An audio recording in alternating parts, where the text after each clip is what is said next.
কাঞ্চন মল্লিকের আচরণ নিয়ে সরকার পোষিত ডাক্তারদের সংগঠনও সরব হয়েছে এবং বাকিরা তো হয়েইছে প্রতিবাদ, এবং বিরোধীদের তরফ থেকেও বলা হচ্ছে যে তার মাথায় পিসির হাত রয়েছে। তো কোথাও গিয়ে কাঞ্চনের বিরুদ্ধে দল কোনো ব্যবস্থা কি নেবে? কারণ চিকিৎসকদের সাথে এই ধরনের ব্যবহার। দেখুন, দুদিন আগে চিকিৎসক বিজেপির এক তৎকাল নেতাও কদিন আগে গিয়ে চিকিৎসকদের সঙ্গে জঘন্য ব্যবহার করেছে, আর সেটা অত্যন্ত খারাপ যা ব্যবহার হয়েছে। এবার কাঞ্চন মল্লিকের বিরুদ্ধে যে অভিযোগটা আছে সেটা কিন্তু ততখানি ওই ধরনের অতখানি সিন ক্রিয়েট অবধি যায়নি। কোনো একটা জায়গায় কাঞ্চন মল্লিক ধৈর্য এবং মেজাজ নিয়ন্ত্রণ করতে পারেননি, সেটা যারা তৃণমূল সমর্থক চিকিৎসক বা জুনিয়র ডক্টর বা আমাদের যারা সমিতি আছেন তারাও ব্যাপারটায় বিরক্ত হয়েছেন এই পর্যন্ত। এবার সেখানে তার বেশি কিছু হয়েছে বলে আমি জানি না, আর তার পরবর্তী কোনো খবরও আমার নেই। যে অংশটা অবাঞ্ছিত, যে অংশটা অ্যাভয়েড করলেই ভালো হতো, সেটা তৃণমূল কংগ্রেস স্পষ্টভাবে বলেছে। প্রতিবাদে লালবাজার অভিযান করতে কংগ্রেস কজন ছিল? কংগ্রেসের লালবাজার অভিযান সব মিলিয়ে মানে 100 সেঞ্চুরি করতে পারেনি। 100 লোক ছিল না, 100 লোক ছিল না, তার থেকে বেশি পুলিশ ছিল। করছে কংগ্রেস বলে কিছু আছে, কয়েকটা পার্টিকুলার পকেটে 2-4 জন আছেন, তারাও ভুল বুঝতে পারছেন। কংগ্রেস সিপিএম এর কাছে আত্মসমর্পণ করেছে। দুটো শূন্য দল যোগ করলে শূন্যই হয়। এই ধর্মঘটের মধ্যে জোড়াসাঁকো ওসিকে এসএফ আইনের ঠিক চল, এটা লালবাজারে তলব করবে, আইন আইনের পথে চলবে। যদি ওসিকে চড় মেরে থাকেন, এবং সেটা সবাই দেখেছেন। এবার সব থেকে বড় কথা যে রাস্তাটা সচল, রাস্তাটা সচল, গাদা গাদা গাড়ি চলছে, হাজার হাজার মানুষ চলছে, আর 12-13 জন মিলে যদি সেই বৃষ্টির দিনে রাস্তাটা আটকে রাখতে চায়, তো তাহলে সেখানে পুলিশ সরাবে না। রাস্তা যদি ফাঁকা থাকতো এই প্রবলেমটা থাকতো না। মানুষ বন্ধের ডাকে সাড়া দেননি। কলেজ স্ট্রিট পুরোদস্তুর স্বাভাবিক, বাস, যানবাহন, পথচারী, ব্যবসায়ী, এত মানুষ রাস্তায়, সেখানে 12 জন মিলে রাস্তা আটকে নাটক করেছে, পুলিশ সরিয়ে দিতে গেছে। মানুষ রিজেক্ট করে দিয়েছে এদের। সেই সময় পুলিশের ওসির গায়ে হাত দিয়েছে, যা হওয়ার তাই হবে। ব্যারাকপুর শিল্পাঞ্চলে তৃণমূল ছাত্র পরিষদের এক নেতা ভুয়ো ভোটার কার্ড, রেশন কার্ড এসবের রিচার্জ পাওয়া যাচ্ছে, বলতে পারবো যাই।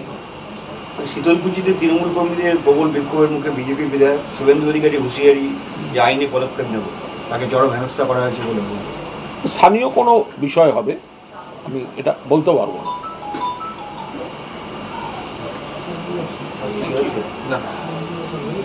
Thank you. ব্রিজে যে মৃত্যু বেড়ে 15, হ্যাঁ, ওই তো গুজরাটে সেতু ভেঙে মৃত্যুর সংখ্যা 15-র বেশি হয়ে গেল। এবার গুজরাটে কি করে ভাঙলো? বরোদা কিছুদিন আগেই আবার গুজরাটেই ভেঙেছিল, 141 জন মৃত, 162 জন আহত ছিল মোরবি সেতু। কদিন আগে আর একটা ডবল ইঞ্জিন সরকার বিজেপির রাজ্যে পর্যটকদের নিয়ে ব্রিজ ভেঙে পড়েছে। বিশেষভাবে এটা তো আবার নরেন্দ্র মোদী এবং অমিত শাহের রাজ্য, কি করে বারবার ব্রিজ ভাঙছে। বাংলায় এসে পোস্তার সময় প্রধানমন্ত্রী বলেছিলেন অ্যাক্ট অফ গড নয়, অ্যাক্ট অফ ফ্রড। তাহলে গুজরাটেও নিশ্চয়ই অ্যাক্ট অফ ফ্রড চলছে। তো প্রধানমন্ত্রী এবার একটা বিবৃতি দিন। কলকাতায় এসে এর আগে পোস্তার দুর্ঘটনা নিয়ে বলেছিলেন অ্যাক্ট অফ ফ্রড। তাহলে আপনার রাজ্য, সেখানে পরপর সেতু ভেঙেছে, প্রধানমন্ত্রীর মন কি বাতে বলুন গুজরাটেও অ্যাক্ট অফ ফ্রড চলছে। একটা প্রশ্ন বাকি। যোগেশ চন্দ্র চৌধুরীর প্রিন্সিপালের চিঠি মুখ্যমন্ত্রীকে, কলেজের গভর্নিং বডিতে থাকা সরকারি প্রতিনিধি চাপ দিয়ে বহু বিতর্কে জড়িয়ে থাকা ছাত্রনেতা সাব্বির এবং আরো একজন নেতাকে জোর করে অস্থায়ী কর্মীর চাকরি দেওয়ার জন্য চাপ দিচ্ছে, তাই মুখ্যমন্ত্রীর দ্বারস্থ হয়েছেন প্রিন্সিপাল। যখন এই ঘটনাগুলো বলতে পারবো এখন অনেকে, ধরুন একটা খারাপ ঘটনা ঘটে গেলে সেই সুযোগে অনেকের মনে হয় নানা রকম কিছু একটা করে ফেলি, বলে ফেলি, এটা তাদের বিষয়। এই যে হাসপাতালে দাদাগিরি নিয়ে যে অভিযোগ উঠেছিল কৌস্তব বাগচি, জামিন পেয়েছিলেন, আজকে আবার মোহনপুর থানা তাকে আবার তো আইন তদন্তের জন্য ডেকেছে। জামিন তো যখন নিয়েইছে না, তো আইনের বিষয়, তো থানা ডাকলে তিনি কেন যাবেন? কৌস্তব বাগচি তিনি অভিযোগ করছেন, বলছেন টিসি ভাইপুর পুলিশ তাকে হেনস্থা করছে। তো কি, এটা কি করে হতে পারে? পৃথিবীর সবাই দেখলেও তিনি কি করেছেন সেখানে ঢুকে।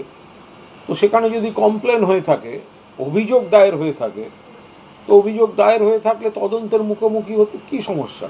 তার সঙ্গে কথায় কথায় মুখ্যমন্ত্রী বা অভিষেক বন্দ্যোপাধ্যায়কে টেনে এনে কি লাভ আছে?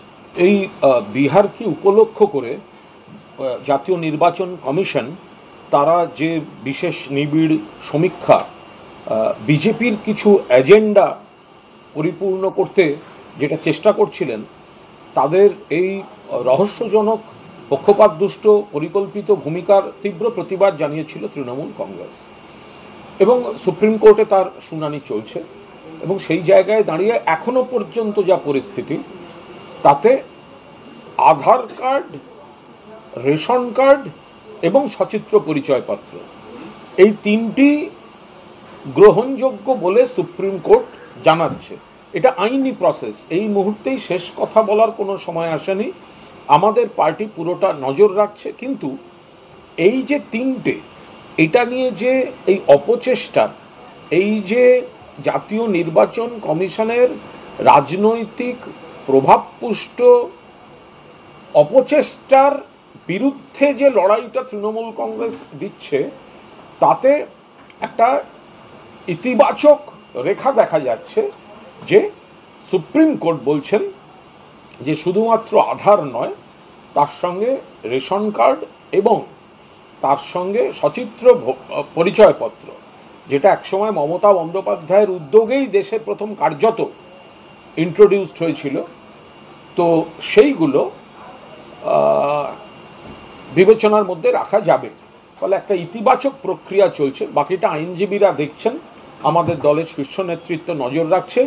বিজেপির এই জাতীয় নির্বাচন কমিশনকে ব্যবহার করে, বিহারকে উপলক্ষ করে তারা যে খেলাটা খেলতে গেছে, সেটা সাকসেসফুল হতে দেওয়া হবে না। বিদ্যাসাগর বিশ্ববিদ্যালয়ের ষষ্ঠ সেমিস্টারের ইতিহাসের প্রশ্নপত্র, সেখানে বিপ্লবীদের সন্ত্রাসবাদী আখ্যা দেওয়া হয়েছে। এই নিয়ে তুমুল বিতর্ক শুরু হয়েছে। বিজেপি মুখ্যমন্ত্রী, রাজ্যপাল, শিক্ষামন্ত্রীকে ইমেল করে চিঠি দিয়ে অভিযোগ। দেখুন, এই প্রশ্নপত্রে যে বিপ্লবীদের, অগ্নিযুগের বিপ্লবীদের সন্ত্রাসবাদী শব্দটা যে ব্যবহার করা হয়েছে, সেটা একেবারেই অনুচিত।